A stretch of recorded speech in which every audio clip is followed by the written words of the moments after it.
د کابل پوهنتون برید کې څنګه له برید کوونکو سره د طالبانو بیرغونه او نور وسایل موندل شوي دي. امرالله صالح په دې اړه څه ویلي دي؟ د برید په صحنه کې څه شعارونه لیکل شوي دي؟ دلته یې له موږ سره په دې ویډیو کې وګورئ. درنو لیدونکو السلام علیکم، وخت مو بخیر.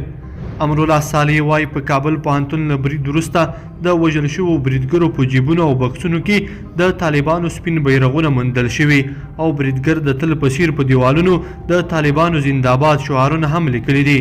د ولسمشر لومړي مرستیال امرالله صالح دا څرګندونې پر خپله فیسبوک پاڼه کې لیکلي دي او زیاته کړې ده چې د تېرې ورځې برید داعش نه دی کړی او داعش د طالبانو له مرستې پرته هیڅ نشي کولی.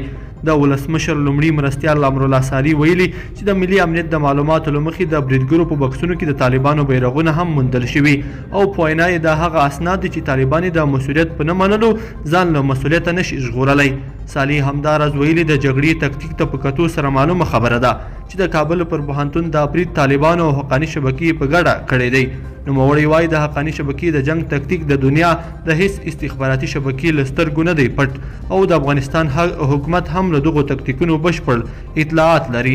امرالله صالح وایي د طالب او حقاني شبکې اوسنۍ تګلاره سل په سلو کې د یوې نوې ترهګرې ډلې سره ورته والی لري چې وسلوالو طالبانو په خوست کې د فاتح ځواک په نامه جوړه کړې ده. دا په داسې حال کې ده چې د کابل پر پوهنتون د تېرې ورځې په برید کې 19 محصلین وژل شوي او تر 10 زیات ټپیان شوي دي. لیدونکو په دې هیله چې دا ویډیو به مو راسره تر پایه پورې کتلی وي. که مو دا ویډیو خوښه شوې ویډیو لایک کړئ، د سره او چینل سبسکرایب کړئ.